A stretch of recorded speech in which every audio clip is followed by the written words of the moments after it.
It's not coming. You say you don't know about Gwen? You don't know if Gwen coming? Who? Gwen. Gwen. I thought she was coming, so I'm Okay. surprised. Mr. Ben just walked by.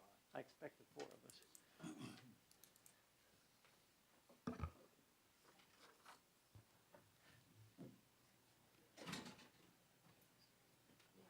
Oh, okay.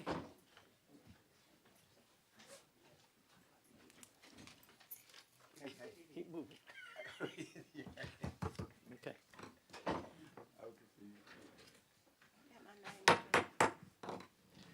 Good afternoon and welcome to the Spalding County Board of Commissioners February 2nd workshop. I would ask that you please silence your cell phones and all other electronic devices. At this time, I'd like to request that Commissioner Gwen Flowers Taylor from District 1 to deliver the invocation and Commissioner Vice Chair Dutton to lead us in the pledge of the flag. If you'll join me, please.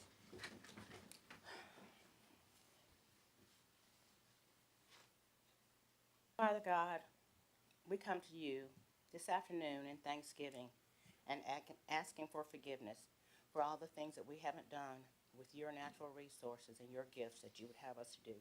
We've not protected the earth, we've not protected our water, and often we don't protect our own people that we should love and protect. We ask you to be into this room this evening to give us guidance, to open our hearts and open our minds to make decisions that are in the very best interest of as many people as Spalding County as we can. We ask you to guide our judgment, guide our decision makings, and open our hearts and minds to be good decision makers for this community. In Jesus' name we ask these things, amen. Amen. Please join me in the Pledge of Allegiance. I pledge allegiance to the flag of the United States of America and to the republic for which it stands, one nation, under God, indivisible, with liberty and justice for all. Thank you, Commissioners. We have an executive session scheduled for this evening at the regular scheduled meeting. Would the board be opposed to holding the executive session at the end of this work session this afternoon? If it would be inclined to move the executive session, I would entertain a motion to place executive session after the last agenda item. Do I have Mr. Chair. All right, I have a motion and a second. All those in favor, please signify by raising your hand. Question. Sorry, yeah, we gotta No discuss. question. Why are we having it? Why was it scheduled for tonight? I thought that was going to be when we have a workshop session, closed session would happen at the same time. So I'm just not understanding why we're having to vote to do that when we had already said this is what we're going to do. It wasn't on the agenda for the work session. It was on the agenda for regular session. I hear what you're saying. I'm saying that it was decided that going forward from whatever that point was, that if we had a closed session and it was on the same day as our workshop, that the closed session would be held in conjunction with the workshop. So my confusion is, why are we voting to not do that? Why are we voting to do that when it should have just been there? I apologize. I'll make sure moving forward we place that on the work session instead of the regular session. Thank you, Mr. Chairman. Is Ryan's present imperative for this? All right. All those in favor, please signify by raising your hand.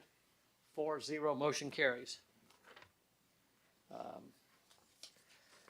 Item number 4, agenda item, owner occupancy waiver request from Land Bank Authority. Christopher Blocker will make a presentation regarding this request.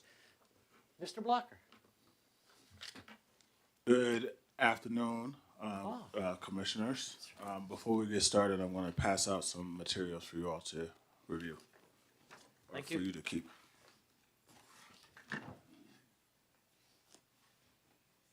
Newton, you're here, you're standing up as the chairman? I'm with Mr. Blocker. Yes, okay, just wanted to make sure I got why you moved over there all of a sudden. Thank you. I'm also here for the executive session. Yes. That part I got. I have two hats. Who owns this right now? Land Bank Authority. Land Bank Authority. Do they know that they've got a tractor truck overnight camp in there I'm sure they don't. in the parking lot? I'm sure they're not going to do anything about it either. Well, the city should definitely go and cite that.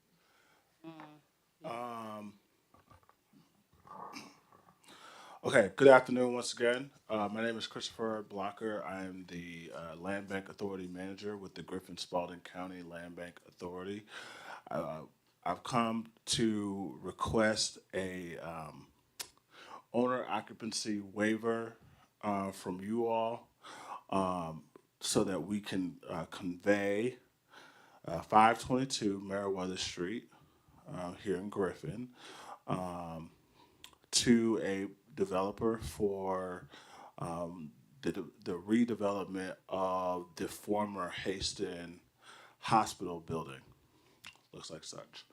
The purchaser, it was, her name was, Thelma Wilkie, thank you. Thelma Wilkie purchased this property, or she was awarded this property for purchase. This had to be January of it was either December of 24 or January of 25. So this property went out for a competitive bid application in let's say the third quarter of 2024. She was selected, and she is looking to, she was originally looking to redevelop this parcel into condominiums. But upon due diligence, she has backed out of that agreement, and she may be willing to back into the agreement under the contingency that that we do not have to have owner occupancy for this particular facility. So in her initial design plans, what she was planning on doing is converting that space. Here's a little detail about it. It's about 37,000 square feet, and she's looking to convert those into about 9 units. But there was a belief that there was not a market for condominiums within that area. And so we feel as though because of her experience as a developer, and she recently redeveloped the historic Griffin Hotel, we feel as though she would be a great fit for redeveloping that building and having responsible tenants within that building should a owner occupancy request be allowed by you all. So this is a request for her to be allowed to put in apartments? Correct. So per the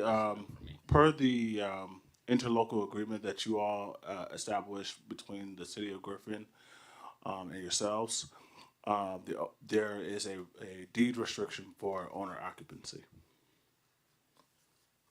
If y'all don't mind, if I could give y'all, Christopher came on Maybe just pull that as, mic down so that anybody's watching online, they can hear.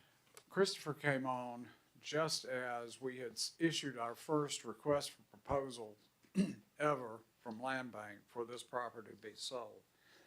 Excuse me. And we had 2 bids, or I'm sorry, we had 2 people that followed through to do an investigation of the property. Ms. Wilkie and another entity that backed out of the bid process when they were awarded the contract to redo, is it Ada Park, the property in West College Street that the city of Griffin evicted folks from and then wanted redeveloped. So Ms. Wilkie was the only ultimate bidder. All right, this is the third effort to sell this property. Wait, so this is a contingent purchase that she's doing as opposed to she's actually already purchased it? No, she had entered, James, she had entered into a contract with Land Bank contingent upon having to get zoning approval in the city. Okay.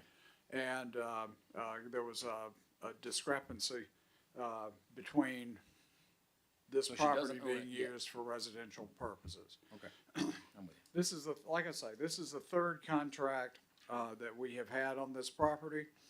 The first one and the second one were abandoned, and we had to go back and foreclose. And then we had hoped that Ms. Wilkie would be able to follow through. Now, let me tell you all that from my perspective, I am biting my tongue and cringing at having to ask you all to waive the owner occupancy restriction. You should be. Thank you. All right. However, let me tell you what happened with Ms. Wilkie. And I'm going to be very blunt on this.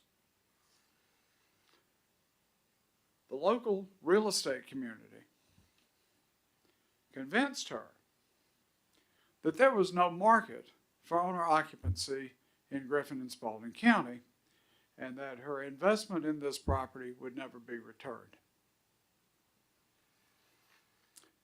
As y'all know, I have long been a proponent of owner occupancy because it is in my opinion, the most significant detriment faced by the city of Griffin, and it results in average property owners such as myself and each of you subsidizing through our ad valorem tax revenues the provision of services below cost to slumlords.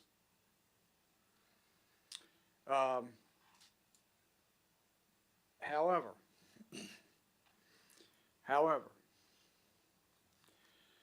the reality is that the price points for what she was going to build, which were about $250,000 condominiums, she made the determination, well, first of all, the real estate community convinced her that nobody would live there because of crime. The real estate community convinced her also that there was no market for owner occupancy dwellings.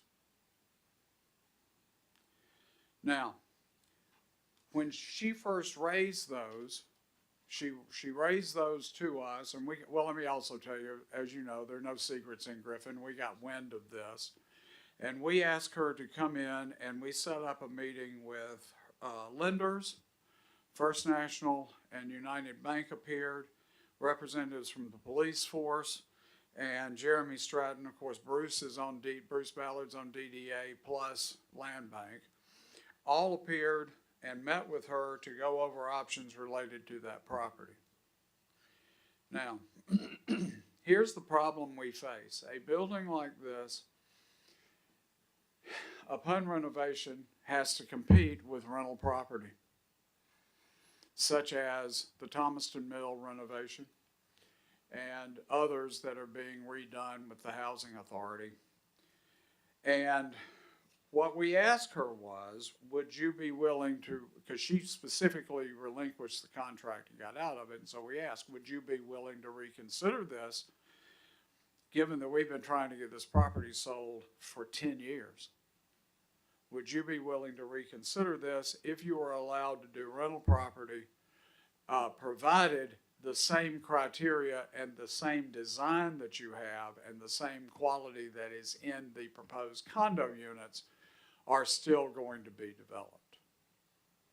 And she said she would be interested in that. So, as a last chance gasp for this building and the renovation of the building, we have come to ask for a waiver of that. The city has approved a waiver, but we have to come to y'all because it's in the intergovernmental agreement and both governments are signatories to it. I will tell you this, I have put my interest aside under the belief that the renovation of this building for a quality apartment development, while it would not be the exact same as the priority of owner occupancy, it would serve and would allow redevelopment and be an impetus for redevelopment and clean up along Meriwether Street. It is not my personal first choice at all. When we acquired this building through tax sale, the city was about to tear it down. The building has historic value. It was built in 1911. It was Griffin's first hospital, and 3 generations of my family went in and out of this building while it was a funeral home. Warren Hastings' wife was my 3rd grade teacher. And it has been allowed to deteriorate. And we were criticized by the city for having made the acquisition. If you recall the history of this, the Hastings estate donated this to the chamber. The chamber decided they did not have the assets to repair and renovate, and so it went through a series of substandard owners who were just going to turn it into, in my opinion, secondary or second quality residential apartments. And then it sat, and it languished, and nobody paid the taxes. Land Bank acquired it at a tax sale. We worked with Georgia Trust to bring people down here to give design impetus and design advice on this. Ms. Wilkie's plan is consistent with what we had hoped to see. And she was going ahead. The requirement was, James, she had to get the plans together, prepare rezoning, and then present it to the city for approval. Okay. She got the plans together. The plans are acceptable, and it's a decent development. But then, like I say, she got our good real estate community here convinced her that this can't be done and that nobody would live there and it would be inundated with crime. And we were not able to politically. And you think differently? Pardon me? And you think differently? Well, here's the way I look at it. There are specific issues with this building and its location. But when we acquired this property, the city complained to us about its acquisition because they want it torn down. Mm-hmm.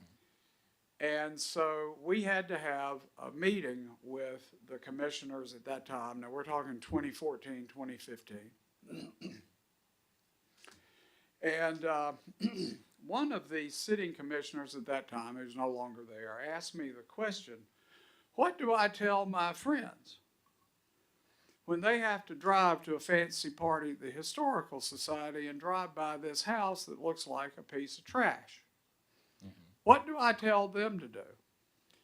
And my response to them was, tell them to get off their butts and start working to improve their community. Now, this house and the location will have problems.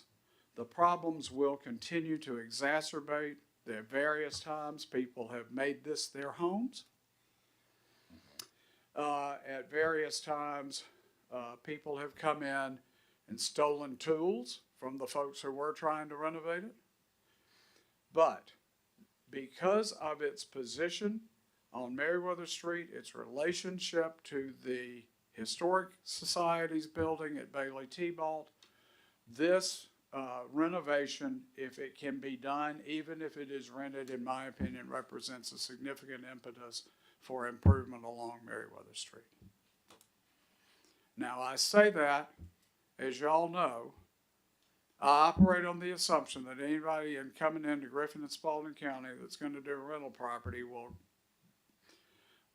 aspire to the lowest common denominator of development. But Ms. Wilkie's renovation of the hotel and her designs for this, which would continue just with them being rented, are consistent with what you would want to see being renovated in that property. And it ain't perfect, and like I say, I am biting my tongue as I sit here and stand there, and Commissioner Flowers Taylor is looking skeptically at me. Running a hole right through the center of your head. I know. But this is probably as good as we're going to see, or otherwise the building is demolished. I also personally believe that the demolition of the building hurts the neighborhood worse than having a decently renovated development at Hastings. But don't shoot me. Oh, I'm not. Mr. Chairman, may I? So Well, you guys are saying that someone purchased this building, made a contract to purchase it under contingency, knowing that there was a restrictive clause for That is ownership. correct. And when we go back and look at the history, first of all, this building was hastily purchased when the land bank was totally not functioning. And I'm sure that you guys thought it was a coup both times that you found someone who said that they would develop it. And both of those fell through. So it's a little hard for me on this third try to really feel like that's going to happen. Secondly, the city of Griffin's development standards are way lower than ours are. And what I see them building in individual housing, I have no different expectation that what they're going to build and allow for an apartment complex that has unit access from the inside is not going to be any better. I look at this, you say the building's 3,700 square feet.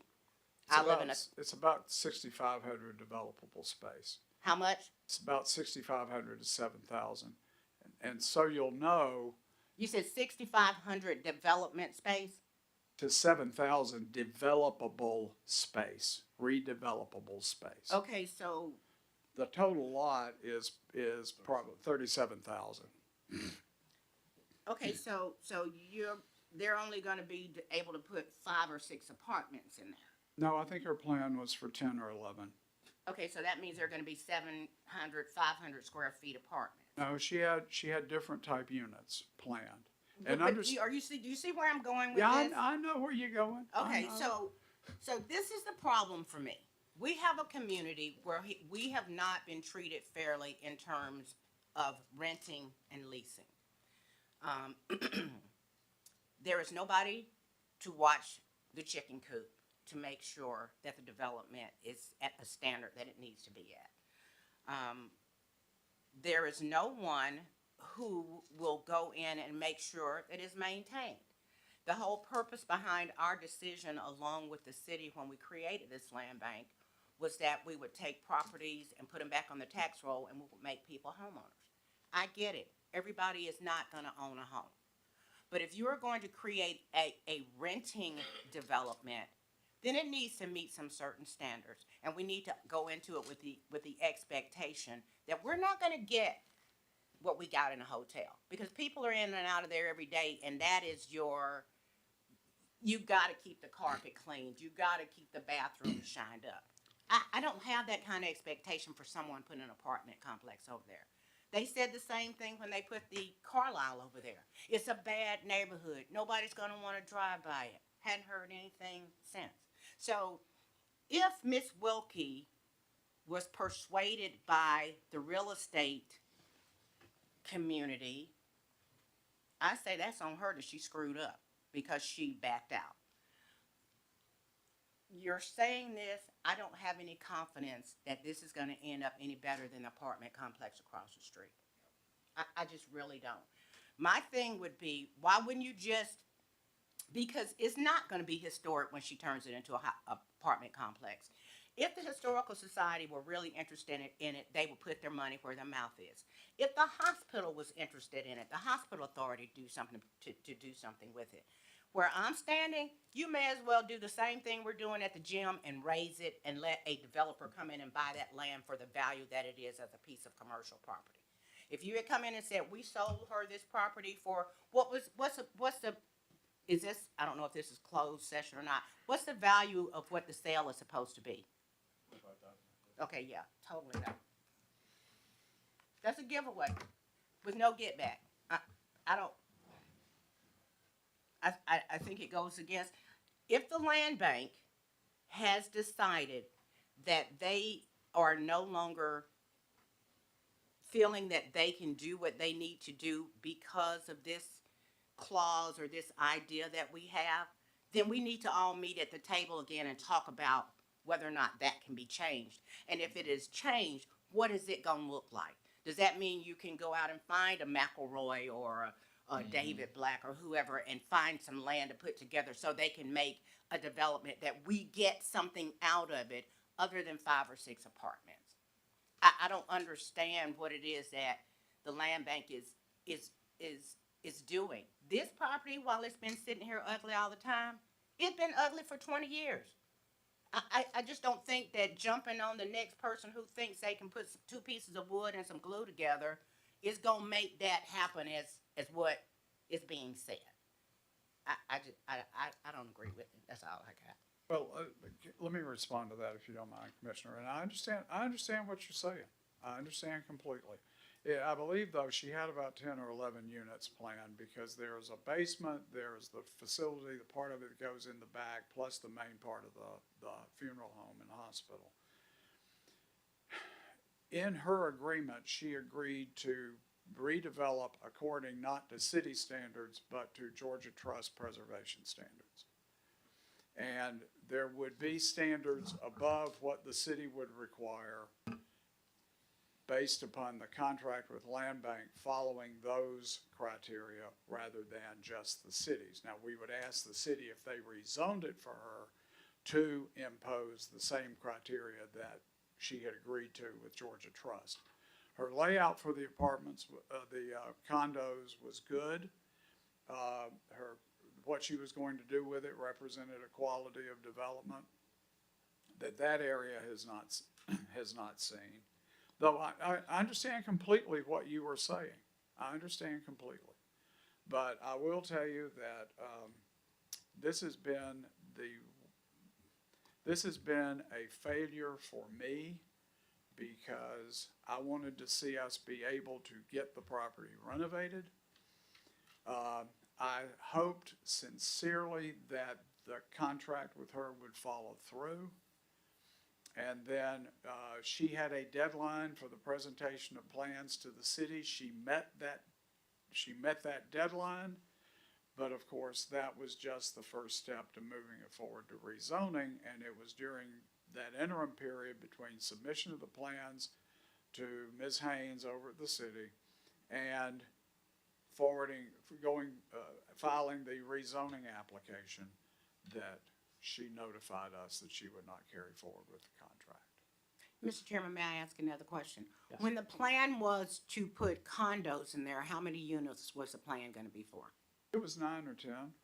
I want to say, I can pull them and let you see them. Yeah, I'm just, Y'all would be pleased with the plan. but we don't see the plan. Wait, Right, well, so we can hold on. It was provide nine that or too. 9 or 10. So you're looking at 600 to 700 square foot apartments, and they were going to sell for $250,000 each. Yes. That math don't math. Well, again, James, let us go get the plans. Let us go get the plans and bring back to you before y'all make a final decision. You can see the exact number of units. I'm trying to think about the exact number that she had proposed. But Christopher has the plans, the city has the plans, and if y'all have questions about what's going to look like, y'all need to see the plans. Right, we're gonna vote on this. The plan right now is to No, we vote don't on. need you're to not vote voting that, on it because at all. We got lots more discussion Yeah, about this. yeah, It's not not voting ready. on It's it not at now, all. but 6 o'clock was what the plan was, even if we It's not gonna tabled be it. ready at 6 o'clock, Mr. Chairman. Okay, I'll be ready to vote at 6. So I want to say a couple things before I really get into the points I'm trying to make. This is an extremely historic property. It's one of the first multiracial hospitals in the United States. They treated everyone, whoever was injured. They did have separate wings, but at the same time, it was the first single building that treated both blacks and whites. Are you sure about that, James? Yes, and that's an important distinction. That's something that's worth preserving. On the other hand, at the same time, I guess, what the proposed owner has done in downtown with the historic Griffin Hotel is nothing short of stellar. It's a fantastic property. We should all support it. And I think it's a real shame that the city is so encouraging a giant mega corporation to come in and compete with them, even though they claim that a Marriott downtown wouldn't compete with the downtown hotel. It competes. That makes no sense at all. But okay, if we were to agree to allow the land bank to shift away from owner occupancy and allow for rental properties, that would signal a fundamental shift in the Understand, way. the request is only for this building. It's only for this building right now, but that would be a fundamental shift in what the whole goal, one of the core goals of the land bank, was to create more owner occupancy, generational wealth, and help transition people out of the situation that their parents, their grandparents, their great grandparents have been in. And instead, if we shift it to this is going to continue essentially the rent serfdom that. I understand. Look, I'm not mad at you, I understand that. but let's talk further. You said they're going to use higher standards. Okay, great. 10 units, higher standards. Who's going to enforce those standards? The same people that are enforcing the no truck parking overnight that's not being enforced now? Yeah, it's the same people who aren't currently enforcing the rules right now. Are they going to change? Are they going to have more people doing it? No. So we can all assume that it's not going to get done. Not that she would be a bad owner or whatever. Again, what she's done downtown is fantastic. But let's just be realistic here. On the other hand, I know that there's a claim of we need more housing, but the last I heard, there's plenty of space at the newest area of Griffin, down 362, that hundreds of people came and spoke out against when they annexed some of Spalding County against the overwhelming majority of Spalding County who came out against it to build apartments that we wouldn't allow. So I just look at this as a lose. I see no reason to allow this other than, well, shucks, what else will go there? And that's not enough. That's not enough for me. And I can't imagine it ever being so. I'm not personal against you. I see that you're trying hard to get something here. I have not taken it personally but at all. I don't see another option for the building. No, At this I don't point, see this I as don't an see option. another option for the building. Okay. Well, before, obviously, you're not voting on it. It's not on the agenda tonight. Let's get Yes, it the is. plans to you. It is on the agenda? Well, don't vote on it. Hold it. And let's get the plans they to you wanna so vote you on can it. decide. Isn't that what you said? You ready to vote I'm ready on to it? vote on it. I mean, I can't imagine you coming back with something that's going to change my mind. You might. I've been wrong before. I'll be wrong again. However, Commissioner Watts? I like to see the plans, cause that is an eyesore in that community, guy. It is. That's an eyesore. I like to see the plan. I like to see the plan. All right, let's plan on, now is the intent to look at the plans before 6 o'clock vote? Or is the intent let's not, over the period between this meeting and the next meeting, to look at the meeting in 2 weeks, to look at the plans and then bring it up then? again, for me, even creating a pathway through which we can allow Land Bank Authority land to become non-owner occupied undercuts, just absolutely takes the legs out of the whole purpose of the land bank. So even if that was the greatest and best use of this, which I don't think it is, it undermines the entire idea of the land bank. Okay. All right. All right. Any other comments from any of the commissioners? Okay. Thank you. Well, Thank I you. can Appreciate it. tell y'all that I heard you loud and clear. Okay, I heard you loud and clear. But I do want you to see I do want you, Oh. Commissioner Watts wants We to would see like the to see plans. the We'll plan. make them available. I'm sure she's done a great job and would do a good job. If it's anything like what she's done downtown Griffin, that is a stellar property. And what the skeleton of a rundown building that she's turned into one of the classiest places in downtown is nothing And short without of a tax miracle. credit incentives. And the amount of hardship and just anchors that the city attached to her to drag it and make it slow down and to do, I mean, like the flaming hoops that she had to jump through to get it there against the opposition, seemingly, and then to have still accomplished what she did is nothing short of a miracle. And yet now the city wants to give away land to a competitor With tax incentives. with tax credits. With tax incentives. Not Or tax- economic development incentives. they've waived the county and the school taxes, not their taxes. They're still going to get exactly what they would get otherwise. They've allowed them to not pay us or the schools. Just for clarification.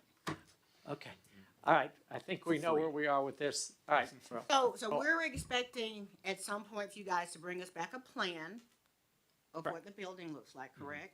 Right. And more detailed information about what the spaces would actually look like. Christopher can walk over and bring it back, but y'all don't need to vote on it tonight. The other thing that I wanted to ask about is because I have been talking with two ladies that's on the Land Bank Authority. And I understand that you guys are in the process of trying to re-strategize how you move correct. forward. So for me, the bigger picture is if you were to come to us and say, this is what we've done for the last 10 years. It has netted us da-da-da-da-da. We can't go forward that way. What we want to do now is, as part of what you can do is whether it's economic development, whether or not it's parks, whether or not it's multi-housing, whether or not it's single family, whether or not it's leasing condos, leasing houses. I want to know what the future plan for y'all is. Because if it's different than what it was here, then what you're asking us to do would be something that would fall into that plan, that we would know that's what you're asking for. So that's what I feel like I need to see is, or to understand is, what is your strategic plan going forward? If we're not doing what we did when John was here and Virginia was here, to not keep making these same mistakes, what's the plan going forward? How do you want to take these pieces of properties in X, Y, Z? How do you plan to either get rid of them? How do you plan to market them? Do you want to market rate sell them? Look, I think that would help us out a bunch. Can you give me 2 minutes and I'll tell you a All right. thumbnail sketch? All right. We operate on the assumption with the land bank that we would be selling a house at the time to people who wanted to come in and buy distressed property and then live in it, repair it and live in it, and then it would be theirs and they would establish sweat equity. When that did not work. I know. And the reason it didn't work is because people came in, acquired the property, said they were going to live in it, or said they would provide it to a relative. And out of the 120 or so properties that Land Bank sold, probably 30% of those are right back to being rental property, irrespective of the covenants that require single-family ownership. So we have stopped that. Right, but that was stopped because there was no way to enforce. No way to the enforce it. codes Well, that there's you a way have. to enforce it, but it's so expensive if you've got 30% of your property that's now in violation of the covenant, you can't do it. I'm just saying, there was never any enforcement of that, so that's how we got it 30%. So, yeah, I What get we it. are looking at now, and Christopher can confirm this, are target areas where we have an assemblage of property, where we can offer them as a package by means of a competitive bid process, setting criteria and standards for what the houses are supposed to look like, and maintaining the owner occupancy requirement. So somebody would come in and bid on those lots. The criteria would be set out in the RFP, excuse me, and hopefully we would get competitive bids that would come in and renovate a number of lots within, or build on vacant lots or renovate a number of houses pursuant to criteria that Land Bank would set. And when we look at criteria, I would suggest that you go down either Solomon, or I think it's Solomon Street, where you get to 17th and 18th, kind of catty-cornered from Planet Fitness, which was done probably about 20 years ago.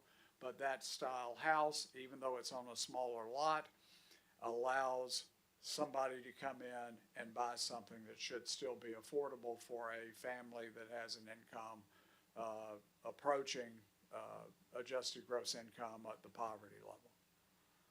Okay. That's what the goal is now, because what we tried did not work. And I don't think it would ever work here. So just one more question, Mr. Chairman. So for the things that you guys are saying you're going to do moving forward, I'm sure that there will be some requirements that you will have along as you make these arrangements. Correct. What form of what power of enforcement do y'all have for this? Because Well, I think it was with the Water Authority, we had some issues where we weren't able to enforce our own rules. So as an authority, I'm wondering how can y'all enforce any of the stuff you come up with? Well, let's look at the second owner of this property. All right, they executed historic preservation covenants and deeds giving land bank an interest that could be foreclosed on if they did not pay or go through with it. Now, in this instance, they had time deadlines set for redevelopment. They did not meet them. Those got tied up in COVID. So what we had to do was we foreclosed on the covenants to take the property back, which was the basis for us to get the property back and offer it in the RFP, to which Ms. Wilkie responded. It is all civil. They have no criminal That's authority correct. whatsoever Yes. without utilizing code enforcement for Spalding That's correct. County or the city of Griffin, wherever the property is located. Their only remedies are civil remedies. Correct. And in that instance, it was foreclosure of covenants that were not met. Oh, this is not on this. How are they different from the water authority? The water authority is actually a constitutional authority. Land bank authorities are a totally different animal. They're We're not in it. created in the same way. They're Right. created by interlocal agreement. Okay. All right, that's all I got. All right, we all square? We're gonna table tonight. I just wanna make sure we're all square. We'll table tonight, and then, Christopher will get us the plans, we'll look at it, and then bring it back up at the next meeting or the following meeting to be able to vote. Right. All right? Thank you. If it's okay, I'd like to have a word too. I field all the calls for the land bank, and most of the people that call are individual property owners, and so the first line of defense, I believe, is increasing the price significantly. So currently, under old policy, the price for the land bank properties were 25% of the 2021 tax assessed value, which is incredibly. To me, it's embarrassingly low. Wow.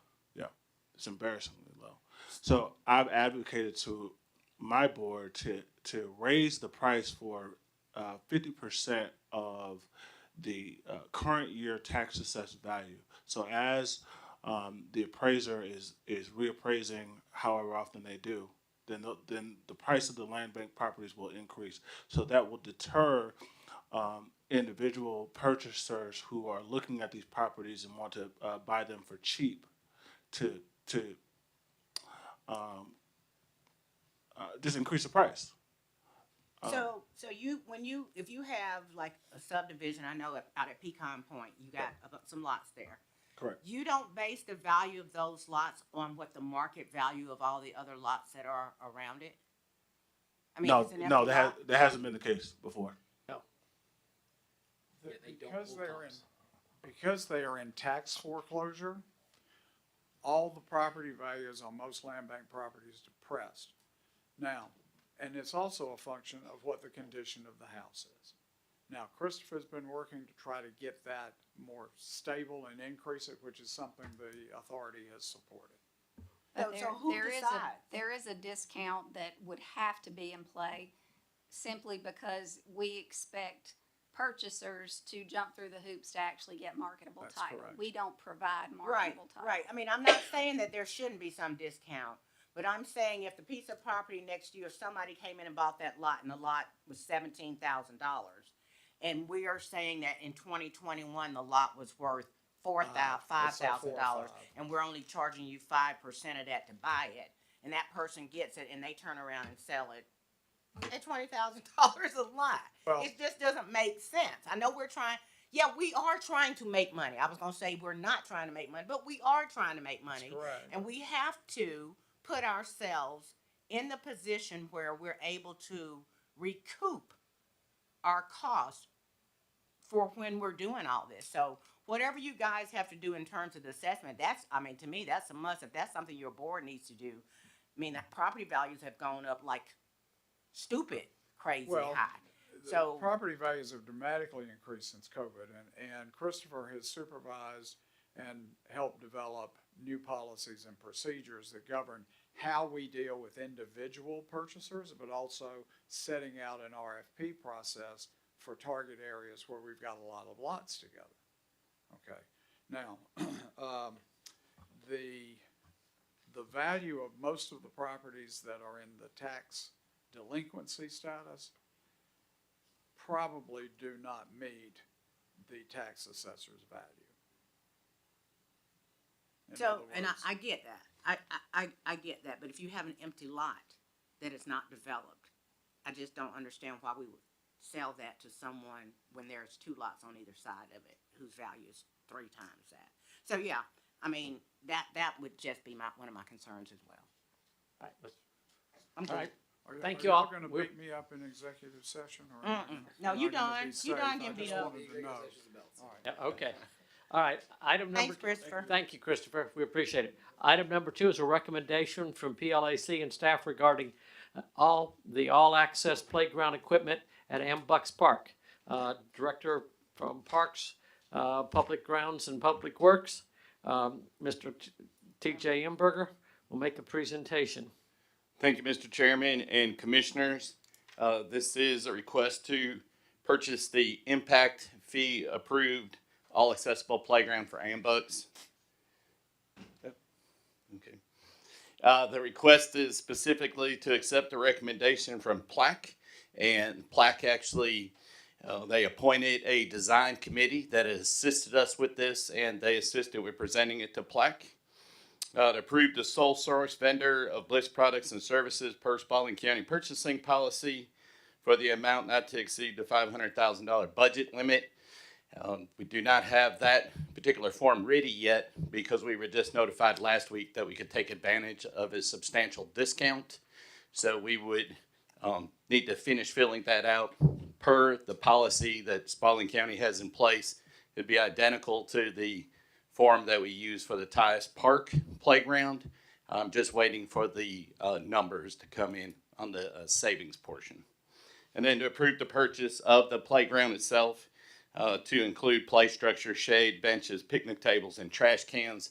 The design committee last week, when they saw the final product, asked for some additional shade structure for parents to be able to supervise their children. Next slide.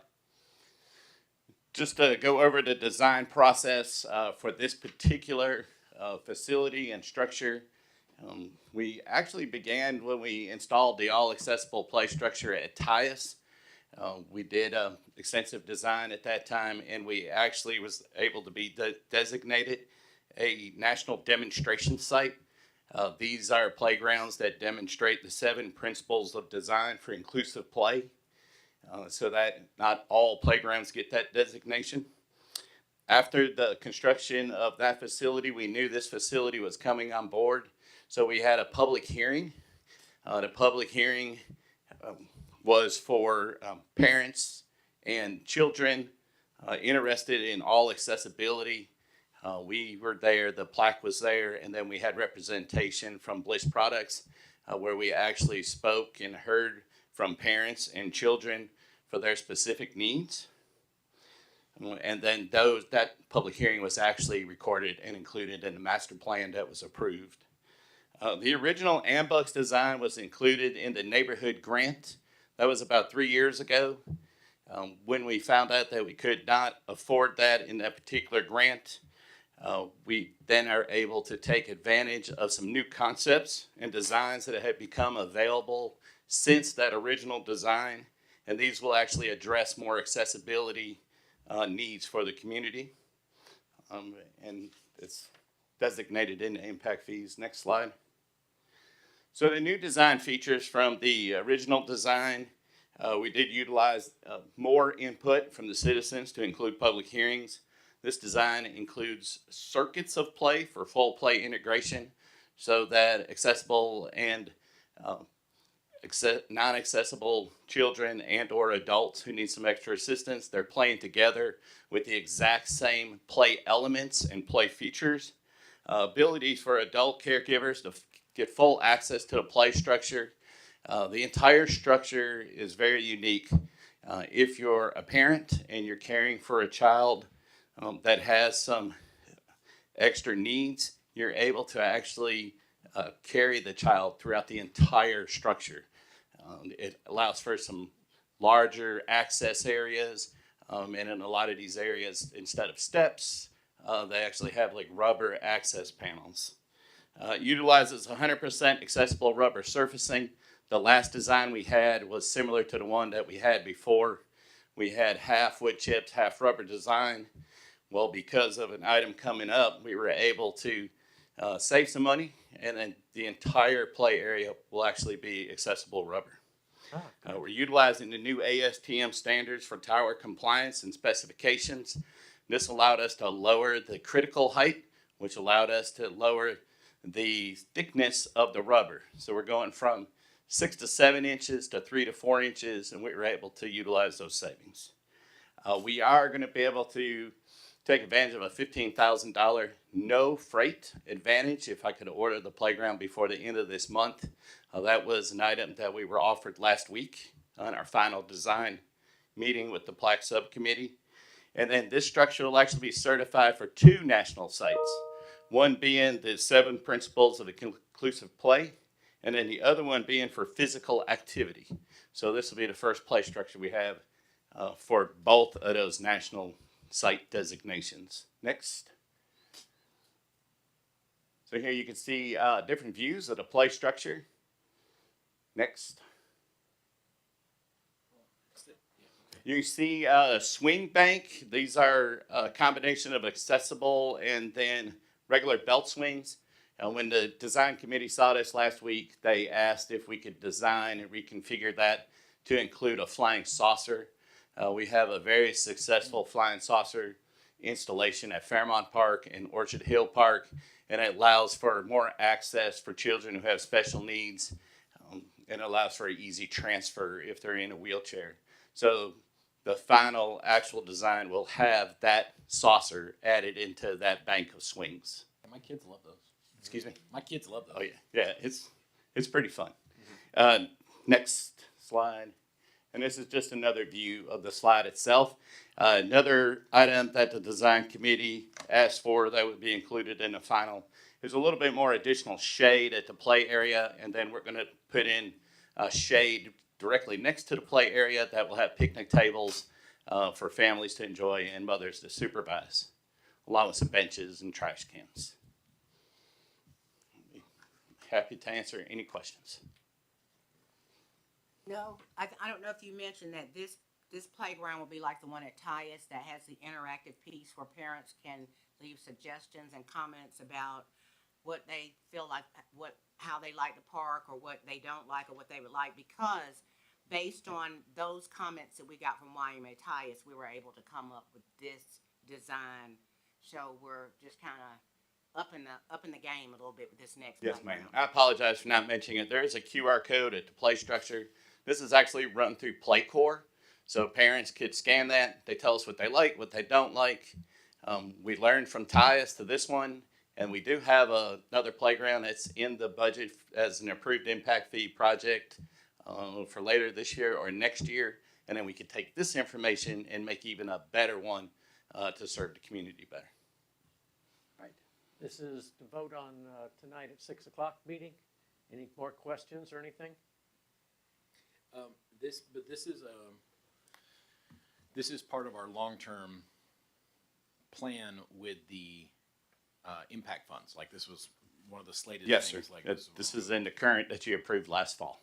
Yes, sir. It was actually requested in the INODC grant, NIDOC, IONDC. You know what I'm talking about. Yes, right? ma'am. And it was taken out because of It was funding. taken out because it was one of the things that the government didn't allow this playground structure, so we were able to do that with impact fees, which is going to make it happen. And that long-term that plan, was- Mr. Commissioner, is a recommendation from PLAC as well. They brought that to you last fall in those impact fee projects. Yeah. I was just making sure that this Yes, isn't like absolutely. a new tangential, but that we're on that. Yeah, I think that grant was designed more by people whose kids played baseball and for the baseball fields. So. All right, and this is fairly time sensitive. We need to get it done this month to be able to. Yes, sir. meet- Yes, Okay. I have a couple more I's to dot and T's to cross, but those would be 100% done per your purchasing policy, and they will follow the identical procedures we used at Tice Park.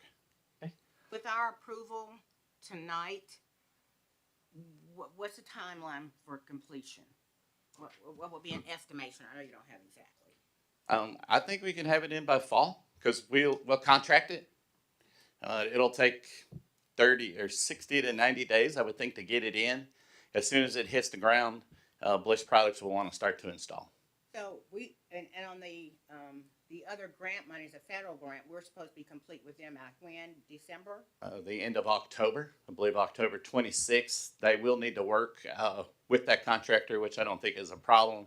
I would see that this portion of that project will probably be done before the overall park. Yes, ma'am. Okay. We won't open it though, because the park would need to be opened up at Right. one time. But I do see this being done prior to that. Okay, anything else for this before tonight? All right, thank you. Thank you, TJ. Item number 3, consider recommendation from Leisure Services for motor coach user fees. I believe Director Kelly Carmichael will make a presentation. Yes, so Welcome as back, we've- Kelly. Thank you so much, Commissioners.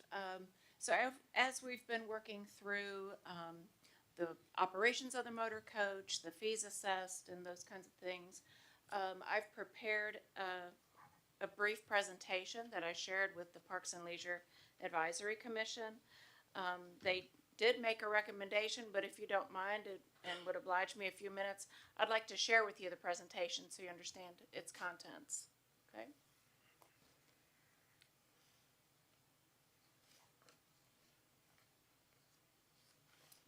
Okay, so how we arrived at these numbers is the new president of Macon Tracks Travel Club presented me with a list of trips that he's coordinating for this full year.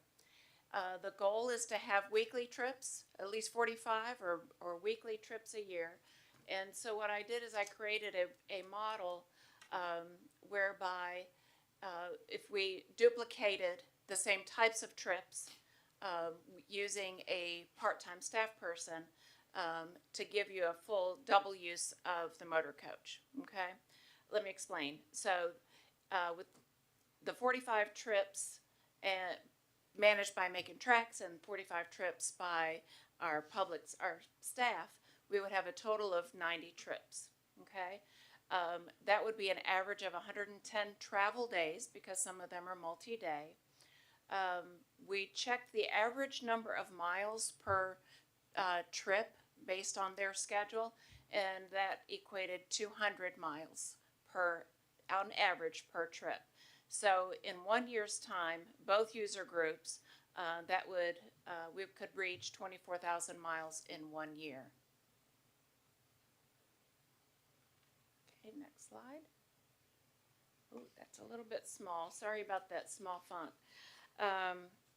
So some of the variables that we're considering is that by increasing the trip frequency by 100%, it'll reduce the cost to individuals and provide more opportunities for travel. The use of a flat fee model based on trip type would provide easy cost calculations. For example, I grouped their trips that they submitted and evaluated them by the number of miles they would travel. So trip type A would be under 100 miles. Trip type B would be 100 to 200 miles. Trip type C would be 201 miles or more or out of state. We realize the most frequently hosted trips are between 100 and 200 miles.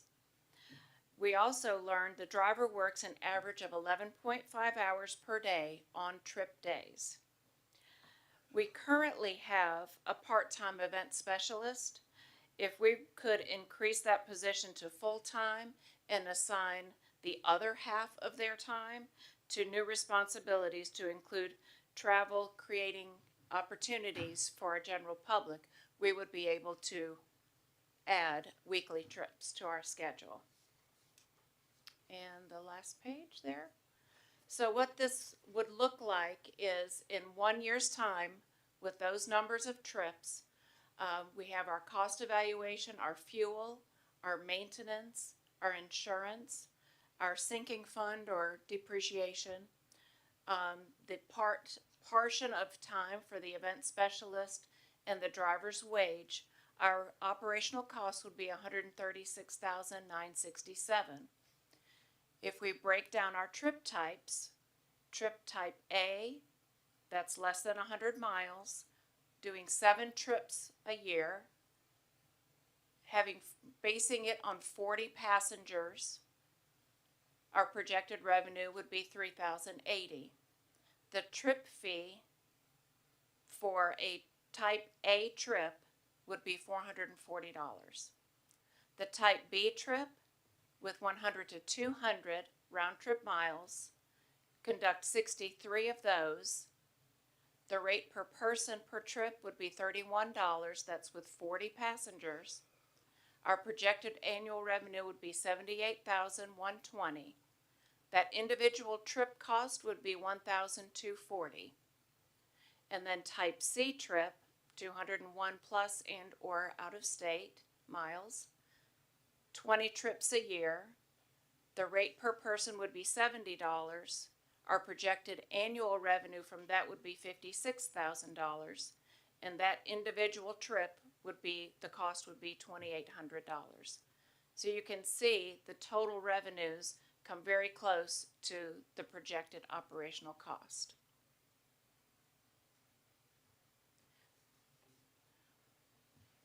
What if they end up not taking that many trips? We would have reduced expenditures and reduced revenues. And the contribution to the depreciation or sinking fund would be less. Mr. Chairman, I just want to kind of let y'all know how that meeting went. Was we met last week about this. So the thing is that as a board in November, we kind of decided that we want anything that has revenue generation to try to become net neutral. We decided that in November. Correct. So we walked that through with Steve, and now we're directing him when we go to our retreat that's what we're hoping that everybody else will do. And that's all fine. But we're in the middle of the year. And the Macon Tracks Travel Club, which has been being the Macon Tracks Travel Club for 30 years, who has done this, had already scheduled trips.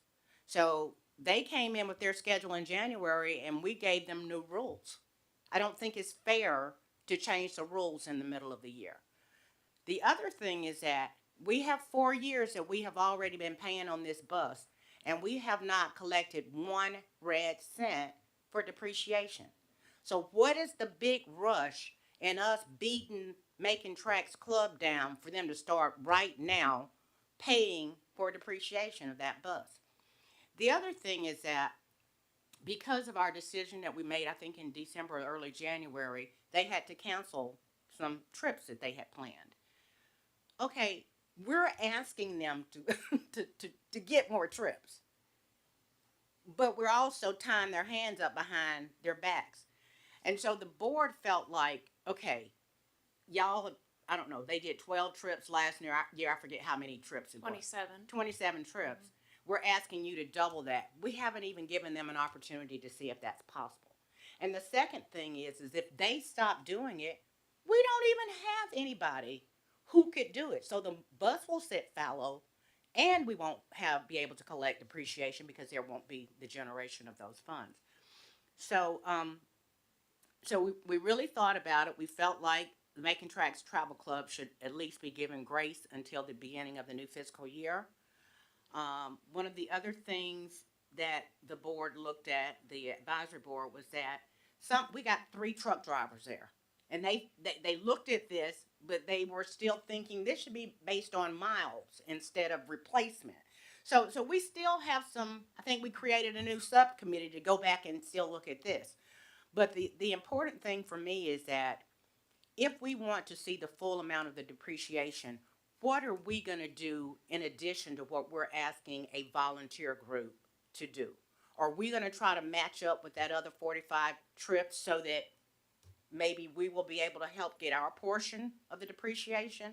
So the recommendation from the board is that none of these motor coach figures, when they are solidified, that they begin at the beginning of the fiscal year of 27, which will be in July 1st of 2027. We felt like 2026. 2026, yeah. Okay, We felt okay. like since we've gotten nothing in 4 years, even if we're able to collect half of the depreciation in 1 year's time, we're still on the board. And to urge the Board of Commissioners to either look at the recommendation that we make that events person part-time, because while Making Tracks is figuring out how they're gonna get those trips, we need to be trying to figure out how we're gonna get the other 45. Because a person that does that not only will have to arrange the trip, they will have to get on the bus and go with the people to the event and make sure that they are blah, blah, blah. So this is not just, the guy from Making Tracks Travel Club spends about 30 hours a week at the Senior Center arranging stuff. We can't expect them to do that for us. If we're got to make 45 trips to make these numbers work, we're going to have to do something different. So that's what the recommendation is. Not that we don't do it, but we give them the opportunity to have these next 5 months to see if they're going to be able to ramp up the way that they told us, and also to give us an opportunity to figure out how we're going to get our 45. And so, at that point, do we start looking at this and say, well, if we don't hire that other person or change that job description until June the 1st, are we going to say to ourselves, no, we need to make 22 trips between June the 1st and December, the end of the year? So there's still some things going on, but I think the basic recommendation was that we allow them to go ahead and schedule the trips that they've scheduled, but the rate will not change for them until July 1st of 2026 in terms of whatever it is that we're saying that needs to be paid for the depreciation. Is that pretty much it? Yes, yes. Okay, other comments? I agree. So let's start with I agree. We can't do it in the middle of a stream to be able to do it. But by 30 June 2027, 2027, we should be able to say, this is it. It didn't work or it worked. That gives kind of 18 months to me to be able to, the 6 months between now and 1 July, then the whole July around fiscal year. And at the end of 30 June 2027, make sure I've got the years right, then we need to make the hard decision on, this is it. We're not going to do the bus anymore. We're selling the bus or whatever we're going to do. So I want to put a deadline on to be able to say. I agree with you, Mr. Chairman, because I think if we don't have anything to work toward and we just kind of lounging out there thinking it's going to go on and on. But so this doesn't put a stress just on Making Tracks. It also puts the pressure on us. And one of the things that the Leisure Services Board required them to do, they've been doing this all these years without being an association. So we're going to help them to be able to do that. So they're more officially in partnership with us. And there will be that expectation on both sides. Okay, let's, County Manager, comments. This is big time budget issue with you. It is a big time budget issue, and I think the direction that the board is going and the recommendations that are coming back from the subcommittee are going to be very beneficial for us to understand how much of an impact this is going to be on our budget, and then the 1 year span between July 1 through June 30th, 2027 will afford us the opportunity to understand if this is a viable program that we should satisfy for our community. Okay, Kelly, you understand? I do. Okay, you Yes, sir. square with all of that? Yes. Okay, all right, we'll vote on this tonight at 6 o'clock. All right, So, Mr. Chairman, one more thing. I know I'm not gonna hold you. We still don't know if your recommendation about staffing is what we're gonna be asking for in June, or if we're gonna have somebody to start on the front side, like in this first quarter, trying to plan these trips so that when football season comes, if there's a ticket to the Falcons, whatever it is, whoever, in the fall, that is already set up. So I think at some point we need to talk about that. I think you listed it as about $20-something thousand that will be different in salary. The increase, yeah. We just need, at some point, we need to know where that starts, because we have to start measuring. There's a great deal of pre-planning. Okay. all right, we're all square? All right, thank you, Thank Kelly. you. We Thank you, appreciate it. Item number 4, presentation. Excuse me. Under the Georgia Open Meetings Act, OCGA 5014-3, authorized by OCGA 5014-3B1A for the purpose of discussion discussing pending or potential litigation with legal counsel. This session is limited to matters involving legal strategy and advice related to claims, settlement negotiation, or judicial action affecting the county. Is there a motion to go into executive session? Motion to go in executive session for the aforeread reasons. I have a motion and a second. Any discussion? All those in favor, please signify by raising your hand. 4-0. We're now in executive session. We will come back into this meeting upon the end of executive session.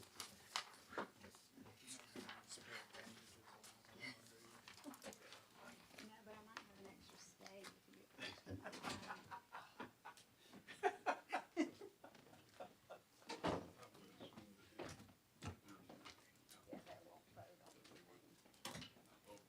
They got it Washington DC. Yes. Nothing to vote on, sir. I'm coming.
I have a motion and a second. All those in favor, please signify by raising your hand. 4-0, motion carries. Motion to adjourn. I have a motion. Do I have a second? Second. All those in favor, please raise your hand. 4-0. We're done. See everybody at 6.